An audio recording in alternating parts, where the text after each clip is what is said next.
With the brand new Minecraft movie currently in theaters, I thought this would be a great time to talk about another movie that contains a whole bunch of creepers that you don't want to go near or touch at all. And of course, that movie is Mickey 17. But before we get into it, you know what comes up first.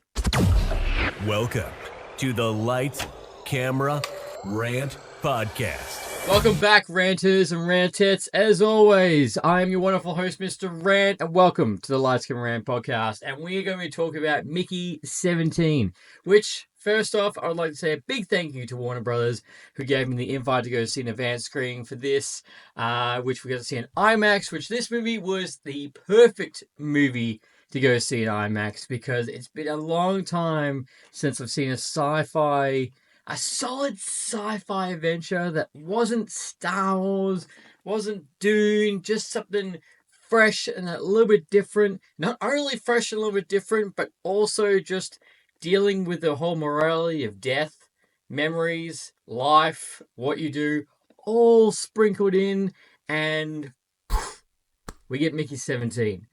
And if you haven't seen this, I highly recommend, which we're going to get into this. Even though that this movie I think is absolutely solid, which we'll get into those points.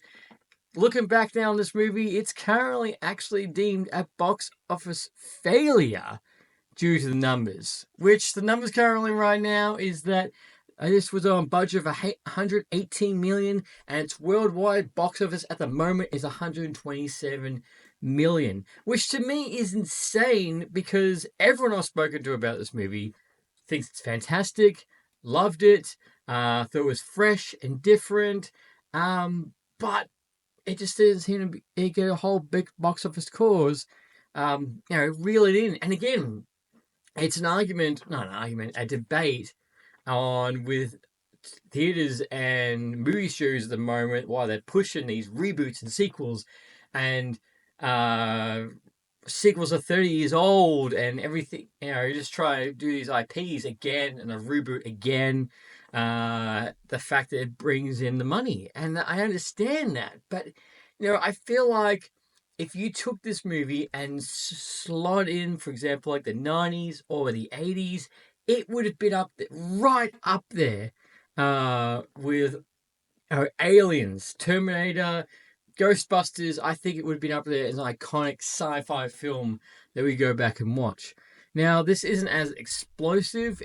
It's got the more intense. Probably it's more intense, but has some of the fantastic acting in this story. So, Mickey 17 is based on a book called Mickey 7, which came out in 2022, and we have director Bong Joon-ho, which he is the director who did Snowpiercer, and he also did Parasite, which Parasite was completely critically acclaimed, and everybody loved it. So this is his follow-up movie. Now, this movie has been pushed back a couple of times. Originally, it was March 29, 2024. It was meant to come out January 31st, 2025, and then eventually came out in March this year.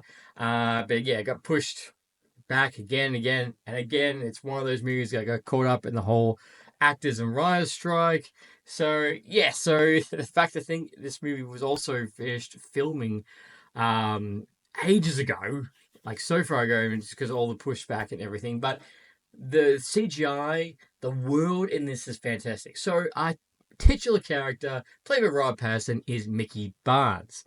And what we see him do is he signs up to be on a space crew that's meant to go and populate a brand new planet called Niflheim, which is North mythology and based on a planet that is completely winter. If you do also remember Thor in Marvel, Thor 1, similar planet. So basically the idea. And what happens is on this planet they have to repopulate Earth because Earth is pretty much stuffed up. And it's led by Mark Ruffalo's character, Kenneth Marshall, who he plays that so well. He plays it so good. And of course, if you do watch it, you're going to be like, it reminds me of Trump. Yes, it does. It's very much like Trump.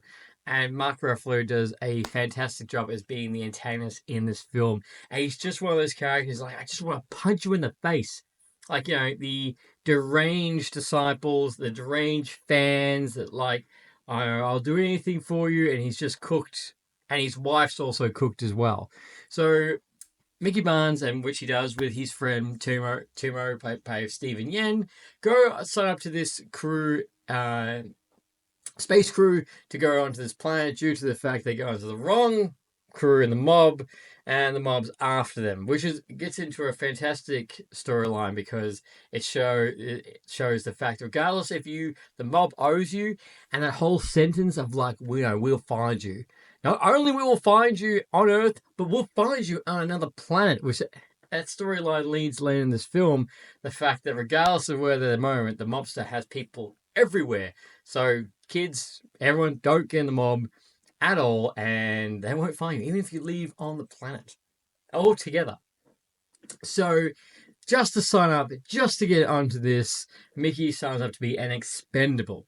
So, expendable is a person that basically their entire DNA is completely configured into a memory bank, essentially. And every time they die, they get reproduced. They get reproduced and made up, and it's cloning technology. Interesting enough, which is one of the dynamics of what I loved about the movie, is that it also does with what happens if you keep cloning too much, and what happens if you have multiples, which we find out that multiples is a law, that there can't be any multiples due to the original creator basically being a serial killer, and they never really got the original version of it, and he all went to prison. So I did like that aspect because, sometimes we see in different movies about cloning and, what can really happen, but the fact that we see that dynamic and what happens if someone does go rogue on their cloning, and a law does come into that. So it's kind of rough, and I feel sorry for Mickey.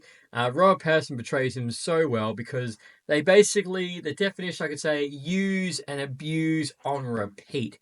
They use him they use him to go outside the ship. They use him to go on expeditions. They use him to go even to find a vaccination, and that's where he just dies. For example, like the first time they get to that planet, he takes a deep breath and realizes there's a virus. He dies, and there's a whole montage of them just dumping his body to be burned and turn into chemicals that fuels the ship essentially. Yeah, stuff. But you do feel for him. We get that montage, what leads us to Mickey 17, which during that entire time where he's died left, right, and center, is that he does finally live with Nesha, which becomes his love interest. But when they finally do get to the planet, which we reach Mickey 17, he unfortunately is the on this planet are these creepers, these aliens, that look really weird, and they think they're threatening. And Mickey's sent on an expedition, and where he's meant to try and capture one due to an accident that happens a little bit earlier, which is really, it was her fault that she got crushed and died. Really, her fault, straight up, no, straight up. And he falls down a crevice and gets stuck. Timo is also his best friend, is also a dick and doesn't help him at all, and just grabs him. Oh, don't worry, you're gonna get reprinted again, mate, and just leaves him basically in the ditch and sayonara. Um, and as it, which the creepers, these aliens, these animals on this planet, they actually help him and help him get out of this ravine and let him go. But they do capture a, one of the babies, which, because they capture the babies, of course, all these creepers are all connected to each other as a species, and they swarm the ship. So then Marshall's like, what? Why are they doing that? Do they want to attack? What's going to happen? And what are we going to do? And amongst all that, because Timo saw Mickey go into the ravine, they told the cloning guys to make Mickey 18, which is one of the fantastic dynamics which I do love about this, is that we get Mickey 17, Mickey 18, which basically Mickey 18 has a voice of Batman from the Batman movie, Matt Reeves, and it is very much two different characters that we see on the screen, which is a testament to Robert Pattinson's performance on what he can do. And a little tidbit is like him, do you want to know a fact? Is that apparently during shooting, Bong would sometimes go to him like, "Oh no, this time you're Mickey 17, or this time you're Mickey 18," before the scene started, to give that dread of like, which one are you? And that feeling to ride past and to be sharp, be ready, and what's going to happen next, type of scenario to get that really raw performance, which shows in all this. So as trying to figure out, and then also we found out Timo was also dealing with drugs, which leads us to find out the mobsters, which he betrays him, which continues the fact that he's a piece of shit. But obviously Mickey 17 gets a little bit jealous because Nisha likes Mickey 18, or oh, I just love Mickey, I just love that. So Kenneth Marshall gets wind of the multiples. He captures Mickey and Nisha in all this, and basically sends them out into the wilderness with explosives on them to start a chain reaction because they made a virus, thanks to all the dead Mickeys before Mickey 17, to go onto the planet and basically exterminate all these aliens and wildlife. And you can hear and you can see that he's insane fanatics behind going, oh no, it's a great idea, go out there, do a great speech, and make sure you kill the first one, and you'll be rewarded as the great man. Like there'll be stories about you, and yeah, of course you know exactly how that leads. So that happens into he goes out there, a fight between him and Mickey 18. We find out, and thanks to the scientists, because they didn't want the baby to die, they made this little device so they could talk to each other, this translator, which we find out the fact that they are intelligent life, they can't do it. At the end, Mickey 18 takes his life, kills Kenneth Marshall, Nisha takes over, and they destroy the cloning machine. So spoilers, all that. But what I do love is that right at the end of the movie, there's this real scene where Mickey goes up to the machine, and because they're about to destroy it, and we have this kind of flashback with it. Well, flash or dream really, where Ken Marshall's wife's talking to him, and Marshall's being reproduced, and he's like, I think you're the only one that could be cloned. It's probably one of the most darkest points in the film because she like cuts her hand and everything, and there's blood. And I was like, oh, okay. And you just get, and then the flip of the scene, it's like, yay, go destroy the machine, and they blow it up. And he becomes no longer Mickey 17 or Mickey, he becomes Mickey Barnes, and gets his full name on the planet, and it's a nice round out story. So that's basically the highlights of the entire film. But I definitely recommend watching this because it's nice to see a fresh story. It's a nice sci-fi story. It's a love story amongst all that. But performances. My only critique of the film is that you probably could have shaved this film off about 20 minutes and just wrapped up things a little bit quicker, but condensify, if you will, just make it a little bit more condensed. That's probably the only thing. But trust me when I say, if you're looking for a Friday night flick, if you're looking for a Saturday night flick for the family, and it's not too dark, it's not too bloody, like it's teenage kids could watch this. I highly recommend. I highly recommend this. It's just a good old sci-fi movie, an adventure, cloning, and the whole morality of death. And that's probably another thing that they don't touch. I feel like they don't touch enough on, is the death, and it's the fact that imagine that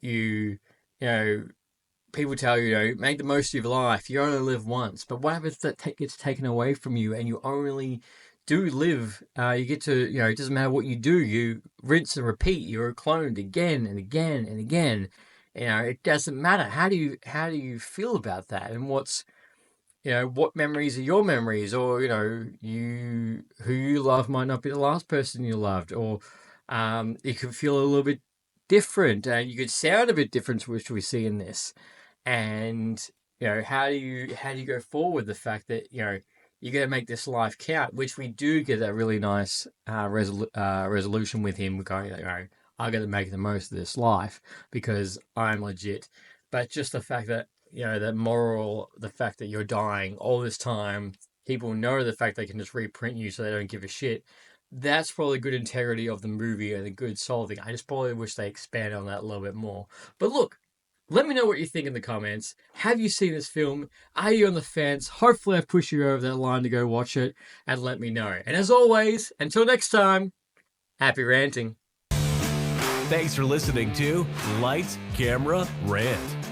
If you like the show, don't forget to subscribe so you don't miss a single episode. While you're at it, leave us a rating and review, and be sure to tell your friends. Until next time, happy ranting.